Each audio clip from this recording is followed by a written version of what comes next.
RCL 95,7 kami ada bersama Anda. Assalamualaikum warahmatullahi wabarakatuh. Selamat pagi Sobat RCL. Kembali lagi hadir bersama saya Kamelia Norin dan kru RCL yang bertugas hari ini dalam program Bincang Sehat bersama RSUD Palabuhan Ratu.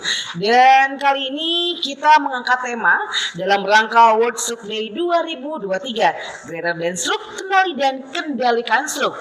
Dan kita pun akan berbincang bersama dokter yang bertugas di Rumah Sakit Umum Daerah Palabuhan Ratu. Ada Dr. Inge Angelika Sigit SPN dan juga ada Dr. Bambang Bayu Herlambang SPN selaku dokter spesialis saraf pada RSUD Palabuhan Ratu. Selamat pagi para dokter. Selamat pagi. Semangat ya dok. Semangat. Oke, luar biasa Dr. Inge dan Dr. Bambang. Kita berkesempatan berbincang dalam Bincang Sehat pada kali ini dalam rangka World Stroke Day 2023, dan kita akan membahas seputar penyakit stroke, bagaimana penyebabnya dan juga gejala seperti apa, pencegahannya pun seperti apa dokter. Dan mungkin masyarakat di Kabupaten Sukabumi dokter belum mengetahui ya secara mendetail, karena mereka tuh, bahkan saya sendiri ya yang secara awam hanya tahu kalau misalnya ketika kita terjatuh nanti awas jadi stroke gitu ya. Mungkin di sini ada penyebabnya dan juga pengen tahu lebih dalam. Sebenarnya yang pertama itu, kalau penyakit stroke itu apa sih dokter? Boleh dokter Inge atau dokter Bambang dulu?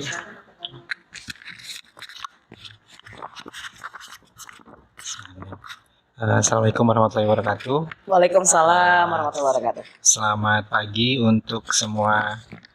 Sebutannya apa? Sahabat RCL. Sahabat Okay. RCL dimanapun berada, terutama di Kabupaten Sukabumi. Perkenalkan, kami dari staf dokter spesialis saraf di Palabuhan Ratu. Saya Dokter Bambang. Ini senior saya Dokter Inge.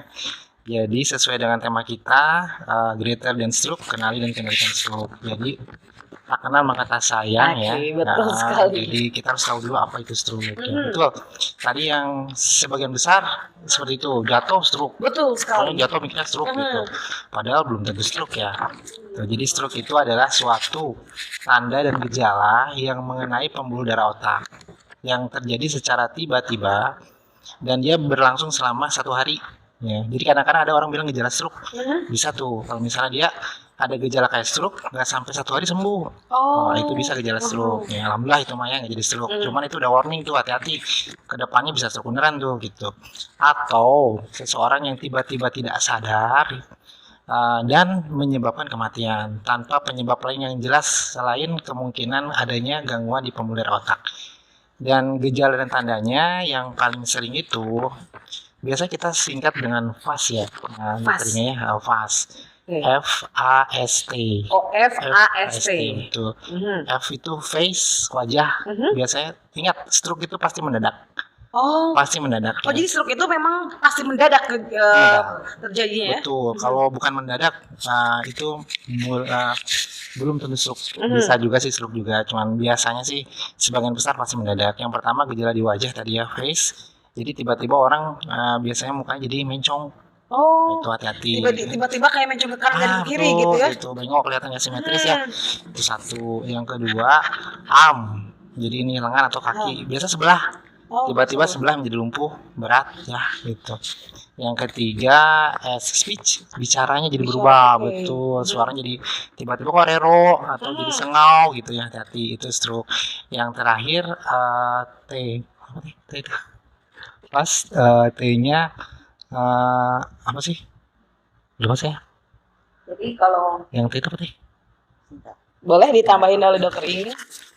Ya, saya tambahkan sedikit. Ya, jadi memang betul kata dokter Bambang. Jadi intinya kalau stroke itu adanya gangguan atau defisit neurologis ya. Itu terjadi secara mendadak dan lebih dari 24 jam dan semata-mata karena adanya penyakit pembuluh darah otak ya. Dan betul tadi dokter Bambang sudah cerita tentang FAST ya. Dan di kita sendiri di Kemenkes juga sudah mengeluarkan yang lebih familiar mungkin dengan kita yang disebut dengan segera ke RS ya. Se-nya sendiri adalah senyumnya tidak simetris ya. Mungkin orang lebih melihat adalah mulut mencong mungkin ya ke salah satu sisi ya. Kemudian kemudian juga ada disebut ya. G-nya ini adalah gerakannya ya yang lumpuh sebelah ya. Lumpuh sebelah. Jadi itu orang melihat, oh kenapa saya yang kiri lebih lemah dibanding yang kanan misalnya, ataupun sebaliknya ya, satu sisi tubuh.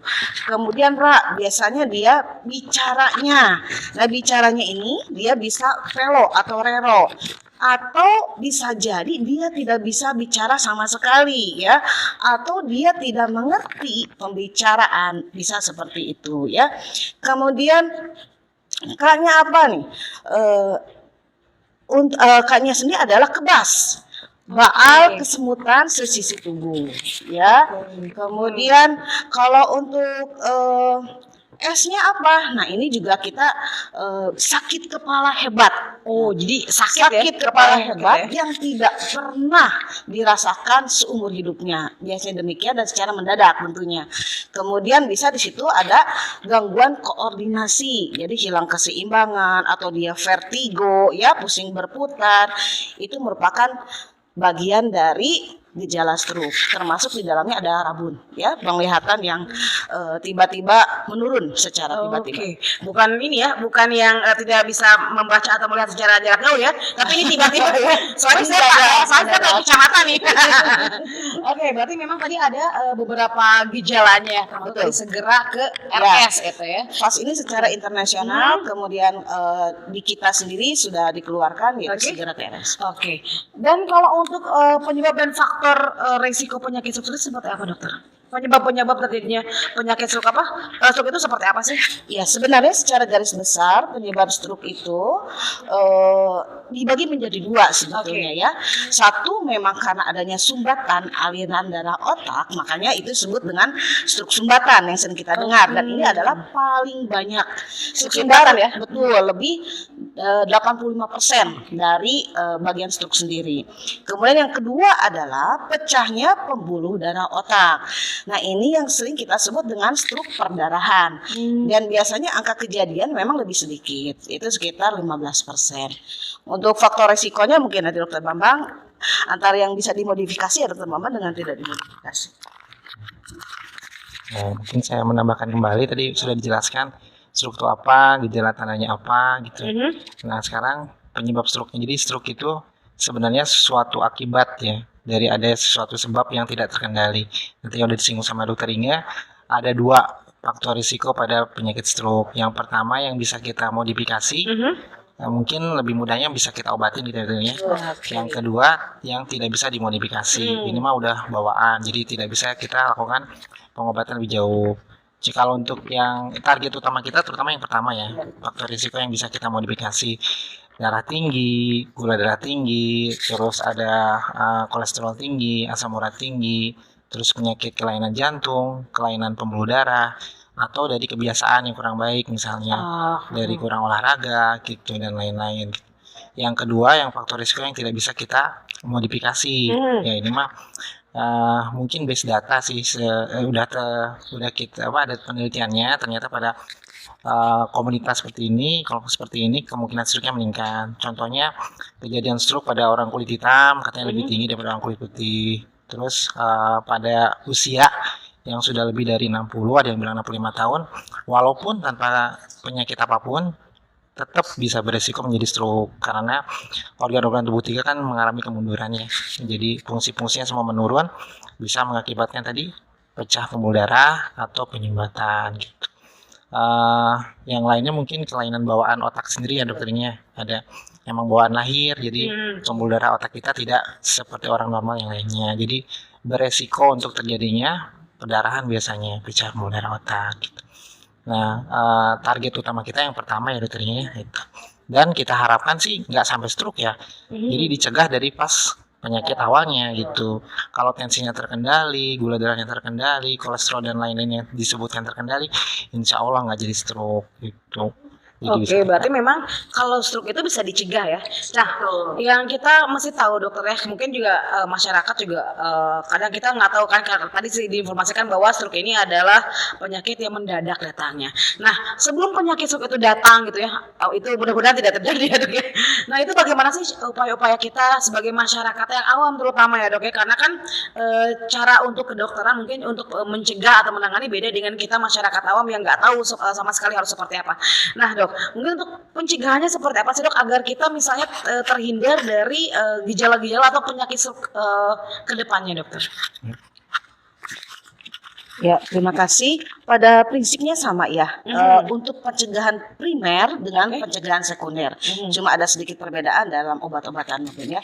Untuk pencegahan primer itu betul kata Dokter Bambang, sebelum terjadi stroke sendiri ya.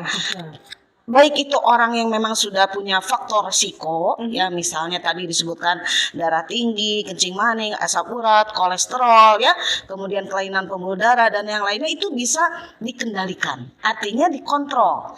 Berarti harus kontrol berobat, ya. Jadi untuk pencegahan primer sendiri sebenarnya ada beberapa, ada banyak sekali literatur yang mengakomodir pencegahan primer. Ternyata nomor satu. Bagus sekali ya. Nomor satu ada meningkatkan keimanan dan ketakwaan juga penting ya untuk menurunkan angka stres dan sebagainya. Kemudian yang kedua harus memodifikasi lifestyle, gaya hidup ya. Jadi artinya bagaimana kita aktivitas fisiknya, bagaimana kita mengendalikan berat badan. Mungkin kita berdua PR ya. Jadi berat badan kita harus ideal ya. Kemudian bagaimana kita bersosialisasi juga ini sangat penting. Akhirnya kita faktor risiko yang memang bisa dikendalikan yang tadi itu hipertensi, kencing manis, kemudian asam urat, kolesterol, kelainan pembuluh darah otak ya itu semua memang harus terkontrol dan itu untuk primer ya. Bagaimana dengan sekunder? Tentunya sekunder ini berarti dia sudah terkena stroke. Kemudian bagaimana caranya supaya stroke-nya tidak berulang? Karena angka kejadian stroke berulang juga lumayan Bambang ya. Dan ini tidak menjamin seseorang bahwa apalagi yang tidak pernah kontrol ya. Dan tidak bisa memodifikasi gaya hidupnya, bagaimana pola makannya. Kan sering pasien dengan darah tinggi tetap aja makan ikan asin, tetap aja makan berlebih kadar garamnya ya. Kemudian orang dengan kolesterol tinggi tetap makan berlemak ya. Begitu pula dengan asam urat ya itu. Dan jangan lupa merokok dan alkohol. Ya, ini sekarang lagi digalakkan ya. Berarti kalau merokok itu salah satu penyebab juga? Salah satu penyebab. Nah, di literatur dikatakan faktor merokok bisa menurunkan resiko stroke itu ketika dia stop merokoknya lebih dari sama dengan 5 tahun. Stop itu baru menurunkan tapi tidak mutlak ya, tidak mutlak. Jadi sebisa mungkin tidak merokok. Dan untuk yang kurang dari 5 tahun ini hampir sama dengan mereka yang masih perokok. Jadi kans untuk angka kejadian stroke-nya 2-3 kali lebih besar daripada mereka yang tidak merokok. Gitu. Tadi diinformasikan bahwa sama dokter bahwa ada stroke berulang, berarti ya. Nah, kalau yang namanya stroke berulang itu apakah memang dia sudah sembuh, lalu dia dinyatakan kembali bisa terjangkit lagi penyakit stroke? Nah, itu apa yang menjadi faktor penyebabnya sehingga ada stroke berulang itu, dok? Sebelum ke situ kita harus tahu dulu bagaimana hasil penelitian tentang outcome pasien stroke ya. Ternyata yang bisa sembuh dan dengan keluhan minimal itu hanya 25% dari penderita stroke. Selebihnya 75% itu kematian atau lumpuh berat dan hal yang lainnya yang tentu mengganggu aktivitas hidup pasien itu sendiri dan keluarga ya. Nah, ini terkait dengan bagaimana dia mengkontrol faktor risiko yang dia miliki termasuk gejala stroke yang telah dia miliki saat itu ya.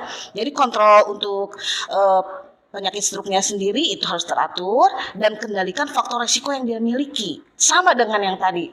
Lainnya sama dengan preventif primernya gitu.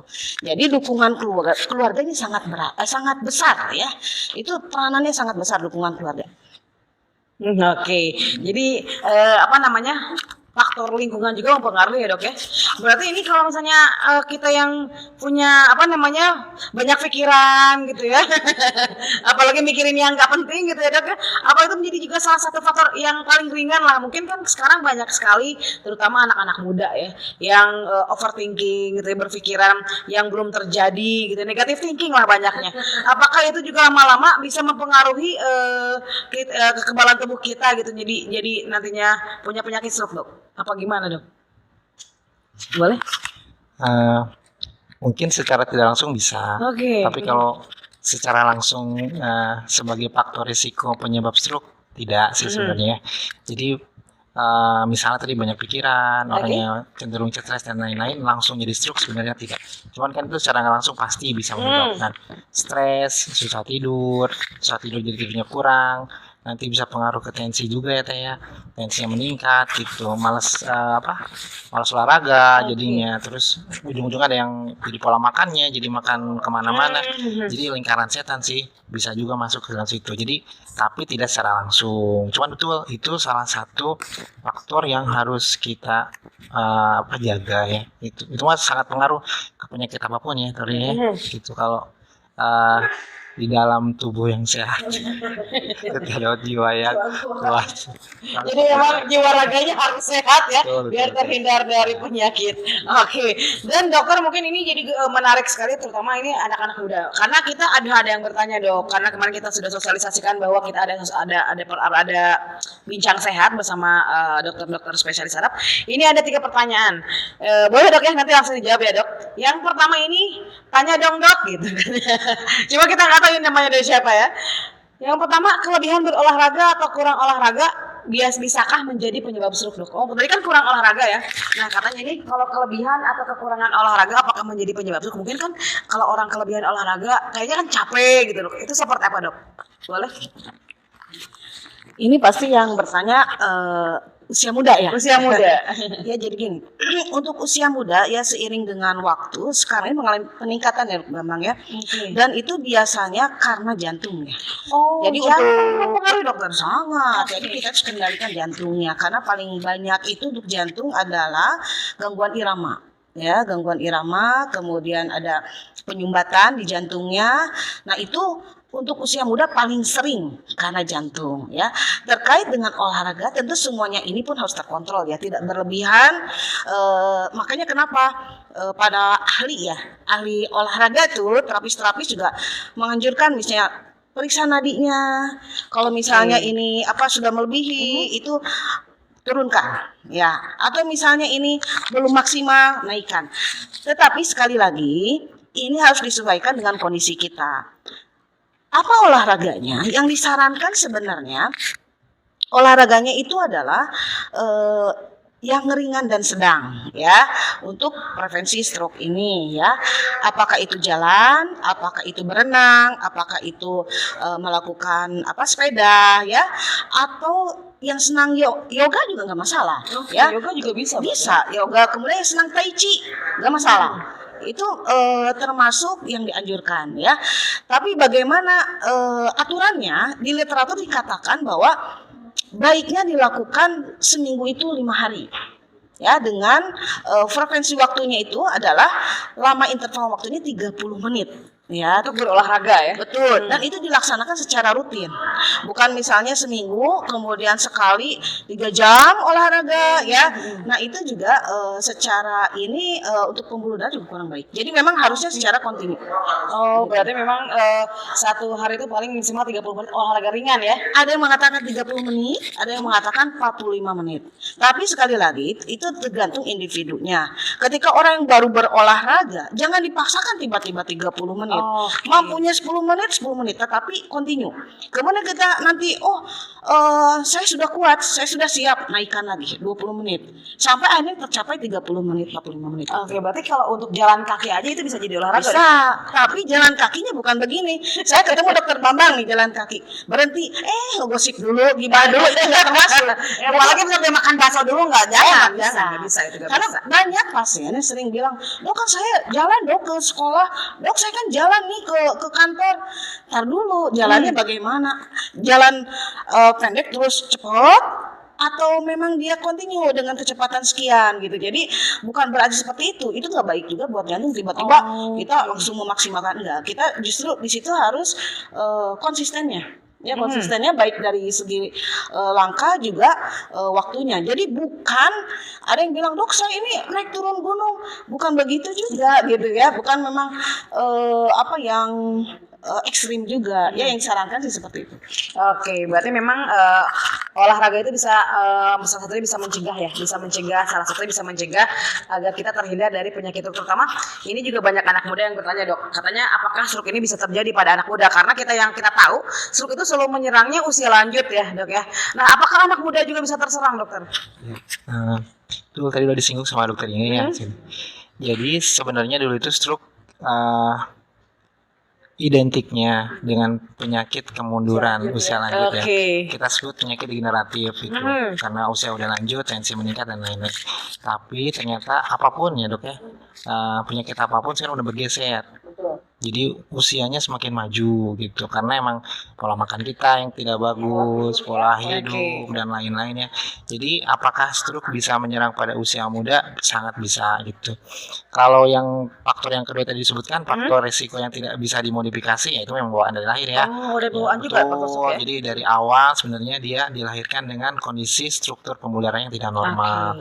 Jadi seperti menyimpan bom waktu di kepalanya. Mengerikan ya, ada bom waktu di kepala. Tiba-tiba nanti pas kondisinya mungkin kurang bagus pecah pembuluh darahnya. Berarti memang harus rutin diperiksa ya dokter ya. Ya itu salah satu tadi yang dokternya sudah singgung ya, kok sering sakit kepala gitu, dan sakit kepala ini nggak wajar nih gitu ya.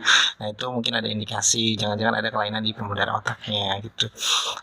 Terus yang lainnya tadi kalaupun ternyata dia tidak ada faktor risiko itu sebenarnya ya, tapi dari tadi gaya hidup yang kurang baik dan lain-lain bisa memacu jadi penyakit yang lainnya dulu. Contohnya tadi yang pertama disinggung tadi, olahraga, kurang olahraga atau olahraga yang berlebih atau pola makan jelek bisa pengaruh ke jantungnya misalnya. Sekarang kan banyak juga penyakit jantung yang mengenai usia yang muda. Jadi sekali lagi sih stroke-nya itu sebenarnya bukan penyakit langsung ya, itu akibat dari penyakit lainnya. Ada proses. Ada proses. Berarti stroke itu adalah proses dari penyakit-penyakit yang penyerta sebelumnya ya. Ada ditambahkan oleh dokter ini? Ya, jadi sudah disampaikan dokter Bambang tadi, memang ya itu tidak berakibat secara langsung ya. Jantung sendiri kalau memang sudah ada kelainan jantung ya kita tinggal kendalikan ya sebelum terjadi stroke. Tetapi bagaimana bisa terjadi kelainan jantung juga dari pola hidup ya, yang tidak secara langsung tadi ya. Apakah tadi merokok ya, kemudian alkohol, dikatakan bahwa lebih dari 2 sloki alkohol itu sangat berisiko besar. Mungkin yang ya saya tidak tahu ukuran unit alkoholnya, mungkin gelas kecil itu ya. Kemudian kita lihat anak-anak sekarang merokoknya dari kapan? Ya. Dari kapan? Mungkin dulu masih usia 20-an yang merokok, sekarang kita lihat anak SD, SMP saja sudah merokok. Kebayang nanti masa depannya seperti apa gitu ya. Kemudian juga tadi stres. Seperti dokter Bambang sampaikan, itu tidak berakibat langsung, tapi proses. Orang stres itu biasanya mulai pola hidupnya tidak teratur. Apakah makannya kurang, apakah makannya berlebih, kurang tidur, apakah banyak tidur, ini sangat berpengaruh nanti akibatnya memang kedepannya akan ada gangguan seperti itu. Jadi memang sesuatu yang berlebih itu tidak baik. Termasuk sekarang gadget ya. Orang-orang dengan anak muda sekarang ini kadang tidak mengikuti aturan bahwa memang kita itu ada yang namanya circadian rhythm, di mana kita itu harus ada istirahatnya. Ya. Bagaimana kita mengendalikan waktu nggak akan berubah, tetap 24 jam. Tapi dari 24 jam itu mana yang kita harus istirahat, mana kita yang harus aktivitas ya. Itu mungkin yang harus diperhatikan oleh anak-anak muda ya. Memang ini harus menjadi salah satu cambuk juga ya, terutama buat kita yang masih muda juga ya. Untuk tadi seperti diinformasikan oleh dokter-dokter di samping kita ini, bincang-bincang sehat ini, bagaimana pengendalian ya agar kita tidak terkena penyakit stroke. Dokter, satu pertanyaan. Satu lagi. Boleh. boleh? Junk food. Oh, junk Nah, food juga. sekarang ini orang tidak suka makan sayuran Junk dan food, buah-buahan. jangan gitu ya. Jangan food. Mereka tuh lebih senang yang praktis, Hmm. ya, tidak dengan olahan. Karena kita kembalikan lagi ke, ya saya juga lagi banyak belajar ya, karena saya pun sering dikasih makanan yang mungkin ya sama panitia tuh lebih yang Panitia, tolong yang panitia. instan yang gampang-gampang gitu ya.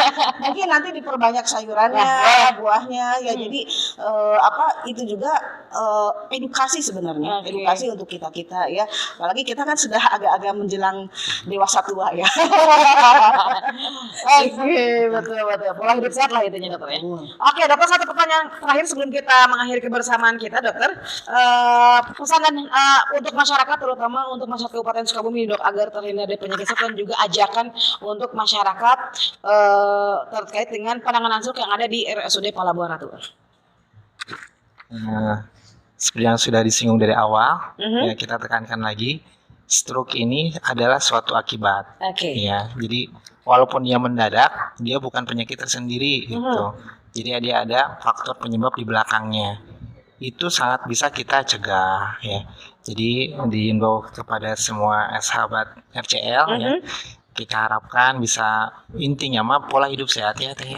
Iya. Pola hidup sehat, baik itu aktivitasnya, pola tidurnya, pola makannya, pikirannya ya, jangan stres dan lain-lain ya. Insya Allah itu bisa mencegah terjadinya stroke, karena stroke itu impactnya bukan pada individu yang terkena saja, dia bisa mempengaruhi ke semuanya gitu. Kalau dia sebagai kepala keluarga mungkin bisa hilang mata pencahariannya gitu ya.